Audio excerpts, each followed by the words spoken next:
Assalamualaikum warahmatullahi wabarakatuh.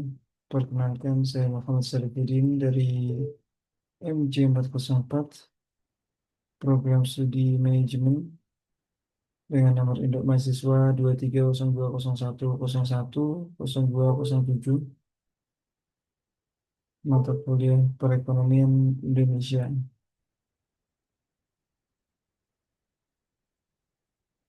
Adapun video ini dibuat untuk memenuhi atau bagian dari ujian akhir semester mata kuliah Perekonomian Indonesia dengan memilih tiga pertanyaan untuk dipresentasikan, dan saya pribadi memilih nomor 8, 9, dan 10. Berikut jawaban dari berbagai pertanyaan yang telah diajukan. Yang pertama, uraikan permasalahan korupsi dalam konteks ilmu politik dan menurut Anda pribadi, bagaimana upaya-upaya yang dilakukan untuk mengatasinya. Di em, korupsi dalam ilmu politik merupakan permasalahan serius yang merongrong demokrasi dan pembangunan suatu negara. Korupsi dapat dipahami sebagai penyalahgunaan kekuasaan untuk kepentingan pribadi yang seringkali melibatkan transaksi ilegal, suap, dan nepotisme. Pemberantasan korupsi memerlukan upaya yang sistematis yang melibatkan perbaikan tata kelola pemerintahan, peningkatan transparansi dan akuntabilitas, serta penegakan hukum yang efektif, serta partisipasi aktif dari setiap lapisan masyarakat. Dan eh, korupsi dalam konteks ilmu politik, ya, ini yang pertama merusak legitimasi pemerintahan.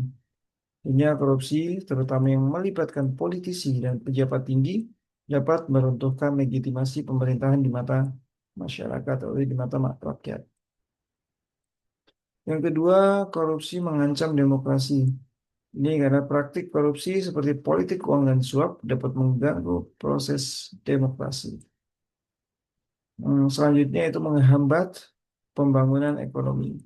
Korupsi tentunya ini dapat menghambat pembangunan ekonomi dengan mengalihkan sumber daya publik dari sektor-sektor produktif ke kantong-kantong pribadi. Kemudian selanjutnya korupsi itu dapat menciptakan oligarki, di mana kekuasaan politik dan ekonomi terpusat pada segelintir elit yang saling melindungi. Kemudian melemahkan aparatur negara. Karena korupsi dapat melemahkan aparatur negara karena birokrasi yang korup cenderung tidak efektif dan tidak responsif terhadap kebutuhan masyarakat. Ini menurut kami upaya penanggulangan dari korupsi yang pertama yaitu reformasi kelembagaan. Ini dengan memperkuat lembaga-lembaga anti korupsi seperti KPK dan lembaga lain atau lembaga penegakan hukum. Ya. Kemudian peningkatan akuntabilitas dan transparansi. Ini menerapkan prinsip-prinsip transparansi dan akuntabilitas dalam pengelolaan keuangan negara dan pengambilan keputusan. Upaya selanjutnya itu pendidikan dan sosialisasi kepada masyarakat tentang bahaya korupsi dan pentingnya integritas. Kemudian pemberdayaan masyarakat, yaitu memberdayakan masyarakat untuk berpartisipasi aktif dan dalam pengawasan dan pelaporan praktik korupsi. Selanjutnya, upayanya yang harus kita lakukan yaitu penegakan hukum yang tegas. Jadi menegakkan hukum secara adil dan transparan terhadap pelaku korupsi tanpa pandang bulu. Kemudian pemanfaatan teknologi. Ini memanfaatkan teknologi informasi untuk meningkatkan transparansi dan efisiensi dalam pemerintahan. Kemudian ada penguatan integritas. Ini membangun budaya integritas dan etika dalam kehidupan berbangsa dan bernegara. Dan ini pertanyaan nomor 9. Jelaskan peran regulasi pemerintah dalam mengawasi aktivitas bisnis dan melindungi kepentingan konsumen. Itu pemerintah mempunyai peran penting dalam mengawasi aktivitas bisnis dan melindungi kepentingan konsumen melalui regulasi yang diterbitkan oleh pemerintah. Ini menciptakan kerangka hukum yang mengatur perilaku bisnis memastikan persaingan sehat, dan mencegah praktik bisnis yang merugikan konsumen. Ini beberapa peran regulasi dari pemerintah. Yang pertama, mencegah praktik bisnis tidak adil dengan membuat atau menerbitkan regulasi tentang larangan monopoli dan persaingan tidak sehat, kemudian pengawasan merger dan akuisisi, pemberantasan praktik curang. Kemudian peran regulasi selanjutnya itu melindungi hak-hak konsumen. Ini dengan penetapan standar produk, keterbukaan informasi, hak pengembalian produk, dan penyelesaian sengketa. Selanjutnya itu mendorong tanggung jawab bisnis ini dengan perlindungan konsumen, perlindungan lingkungan, dan tanggung jawab sosial.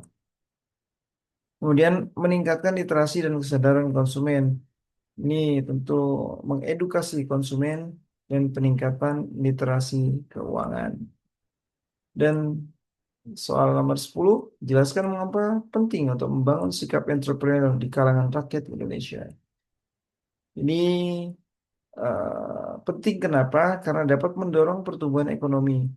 Ini sudah pasti ya, perusahaan dapat menciptakan bisnis baru dan lapangan kerja yang dapat meningkatkan pendapatan nasional dan daya beli masyarakat.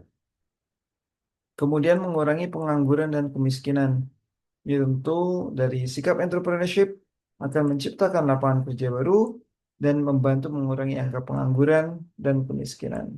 Kemudian meningkatkan pendapatan masyarakat ya, pendapatan masyarakat ini akan meningkat seiring dengan banyaknya lapangan pekerjaan. Kemudian mendorong inovasi dan kreativitas. Tentu saja ini bagi entrepreneur akan selalu berinovasi dan melakukan eh, pengembangan kreativitas yang dimiliki sehingga apa yang ada di dalam pikirannya yaitu inovasi dan kreativitas sehingga jiwa atau sikap entrepreneurship ini akan mendorong inovasi dengan kreativitas tersebut. Kemudian meningkatkan kemandirian, menciptakan dampak positif pada komunitas dan mengembangkan kualitas sebagai manusia. Demikian yang dapat saya sampaikan. Tiga pertanyaan eh, telah kita jelaskan ya jawabannya. Kemudian mudah-mudahan ini bisa bermanfaat tentunya bagi pribadi saya sebagai bagian dari ujian akhir semester. Mudah-mudahan membawa eh, nilai yang memuaskan. Terima kasih atas perhatiannya dan terima kasih kepada Pak Octavian selaku dosen pengampu mata kuliah Perekonomian Indonesia. Terima kasih. Assalamualaikum warahmatullahi wabarakatuh.